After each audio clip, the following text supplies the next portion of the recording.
Have you ever looked at Bitcoin and just thought, this is cool and all, but how do I actually use it? Like to buy a coffee? Well, you are definitely not alone. Over the next few minutes, we're going to walk through the whole process step by step, so you can go from feeling a little nervous to spending your first Bitcoin with total confidence. Let's dive in. So here's our roadmap. We'll start with the big picture, how this all works. Then we'll get into the super important stuff, like securing your wallet, actually getting some Bitcoin, and then the fun part, making that first purchase. We'll also run through a quick security checklist and answer a few common questions, just to make sure you're all set. All right, so how do we turn this digital thing into a real-world cup of coffee? I know it can seem kind of complicated from the outside, but trust me, it's way simpler than you think. Once we break down the basic framework, it's all going to click. Look, every single Bitcoin purchase, I don't care if it's for coffee or a car, it all boils down to these three things. First, you got to have a secure home for your funds. That's your wallet. Second, well, you need to put some Bitcoin in it. And third, you just have to find someone who'll take it. That's really it. Master this little sequence, and you've mastered the whole thing.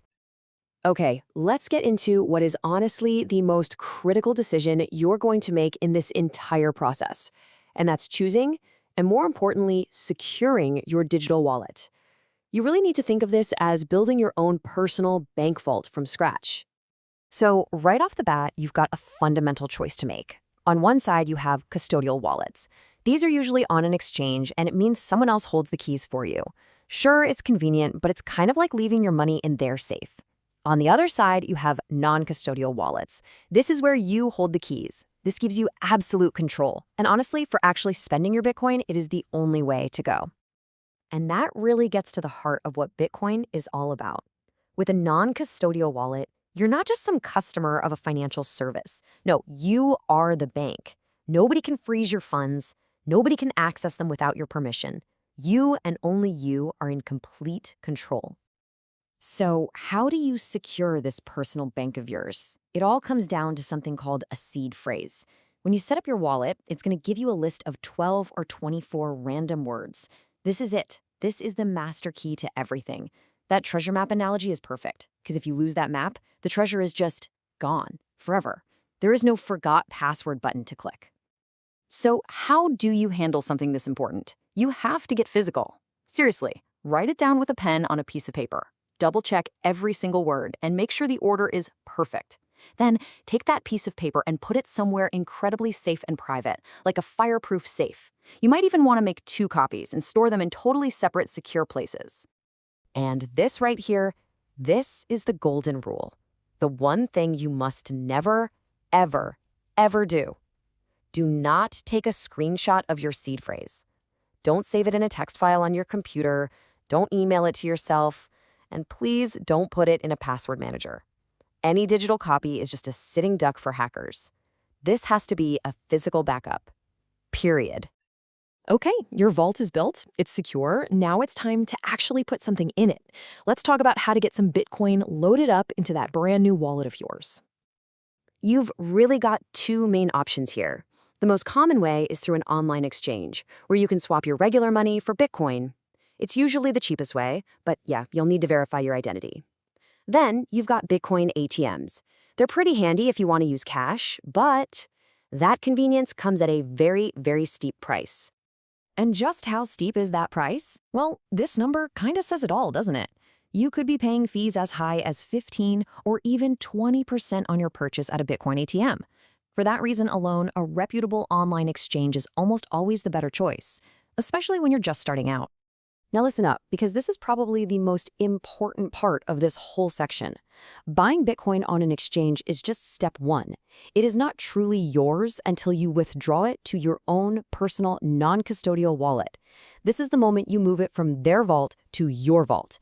And when you do that, please, and I mean please, double, triple, quadruple check that receiving address before you hit that send button.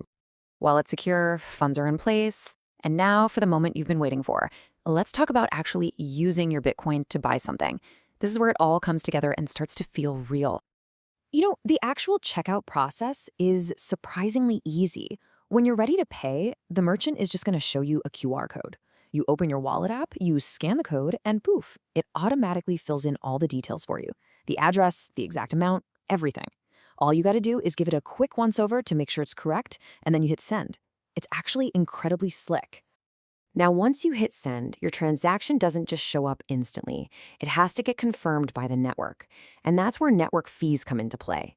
Think of the Bitcoin network like a really busy highway. Your fee is the toll you pay to get your car, your transaction, onto that highway. And if you pay a slightly higher fee, it's like getting a pass for the express lane. It helps you get confirmed much faster, especially when there's a lot of traffic. So, as we've already said, when you're using Bitcoin, you are your own head of security. Now, that might sound like a lot of pressure, but really, it just comes down to forming a few simple habits that can protect you from pretty much every common threat out there. We're coming back to this powerful little mantra because it is the absolute foundation of Bitcoin's security. Holding your own keys in your own non-custodial wallet? That's step one. But taking personal responsibility for every single transaction you send? That's step two.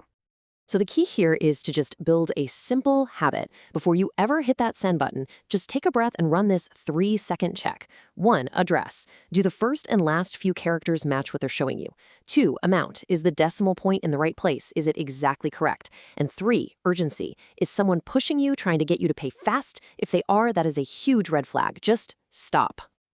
Okay, so you've done it. You made your first purchase. And now a few more questions might be popping into your head. That is completely normal. So let's tackle a couple of the most common ones that new users always run into.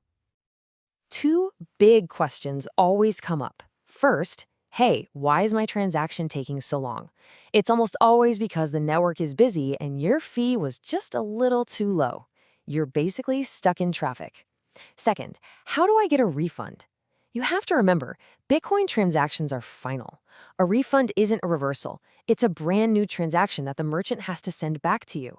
This is exactly why you only want to do business with merchants you really trust. And finally, the question nobody loves but everybody needs to ask. What about taxes? Yeah.